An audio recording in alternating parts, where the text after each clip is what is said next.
Welcome back to Ben's Book Club. Today we are diving into the book Virgin Millionaire to explore a powerful explainer on how to build multi-generational wealth without sacrificing your current lifestyle.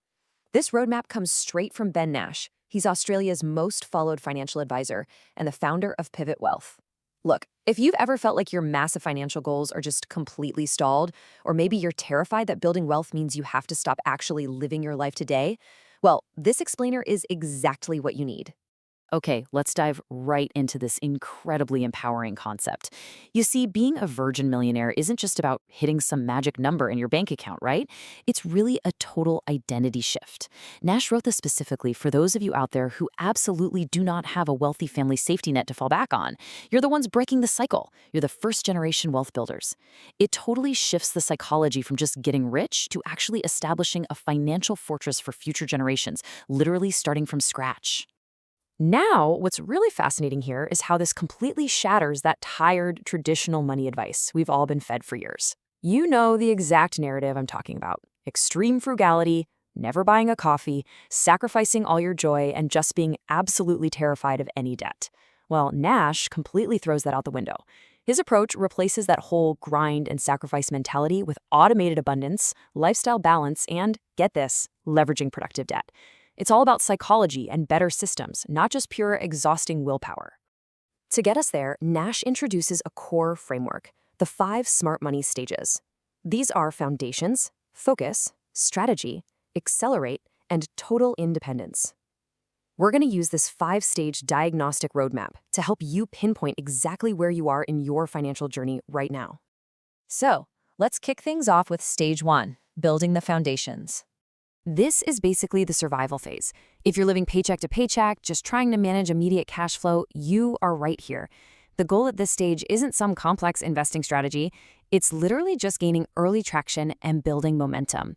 And the craziest part? Fewer than 1% of people truly nail saving. Nash actually calls saving the lead domino. It's that single, absolutely crucial action that triggers all your subsequent wealth-building success. Let's be real, if you don't have tight control over your spending and a rock-solid saving habit, no amount of clever stock picking is going to save you. But remember, we aren't relying on willpower here. The way you actually knock over that lead domino is through automated banking buckets. Instead of white-knuckling your discipline every single month, you set up automated structures. The very second a paycheck hits your account, boom, it's instantly split into designated buckets. One for your bills, one for guilt-free spending so you can actually enjoy your life today, right? And one going directly into your investing and savings. It completely removes decision fatigue.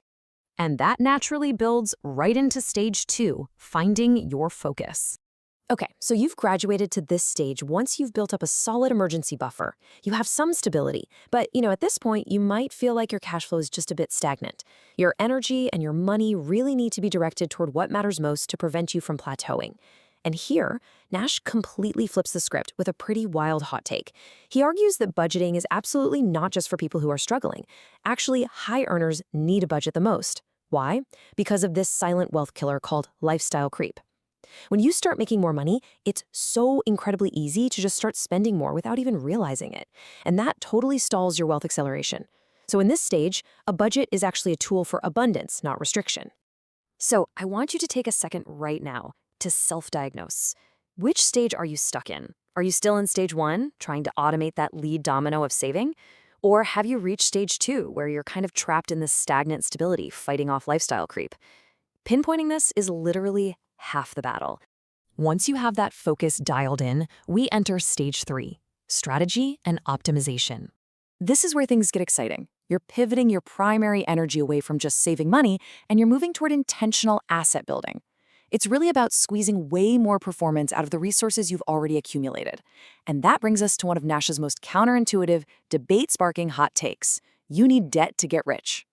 I mean, this goes against so much traditional finance advice, but Nash points out that trying to save your way to $1 million entirely in cash is, well, it's practically math suicide in today's economy, simply because inflation will literally eat your savings alive.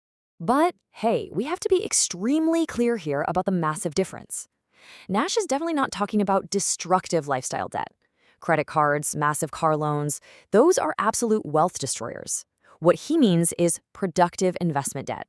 Using leverage to buy assets that grow in value, like betting on the property ladder or using specific investment vehicles, that is how you actually accelerate your long-term wealth. It's a balancing act between smart property ownership and liquid investments, so you don't end up trapped in a crippling mortgage. Moving right along, we reach stage 4, accelerating towards security. At this point, the seeds you planted back in the strategy stage are really starting to bear fruit. Your passive income streams are beginning to generate enough cash to cover your core living expenses. Now, to really speed up the journey here, Nash introduces some incredibly powerful advanced strategies.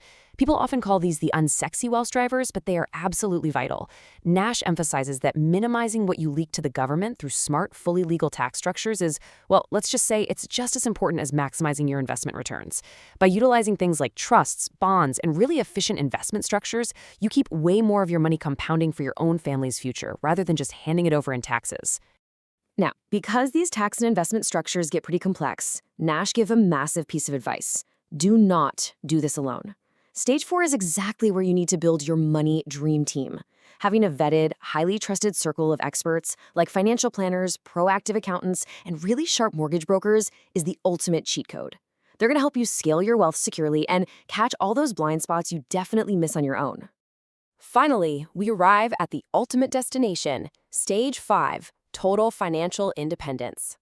This is the end game. At this stage, your passive investments have totally replaced your salary. Working becomes completely optional because your wealth is self-sustaining. You have total choice over how you spent your time and your life. Seeing this evolution visually on the timeline, it really proves a core theme of Varash's book. Becoming a virgin millionaire is not a fantasy. It's not some get-rich-quick scheme hyped up on the internet. It is a highly logical progression. It's the direct result of applying better systems, optimizing your psychology, utilizing smart leverage, and just maintaining consistency over time, moving steadily from survival all the way to salary replacement. So I want to leave you with this final critical question to chew on. What is the very next lead domino you need to push to graduate to your next wealth stage? Whether it's setting up that automated banking bucket today, or maybe finally scheduling a meeting with an accountant to optimize your taxes, identify your next move, get those automated systems in place, and subscribe so you don't miss an episode.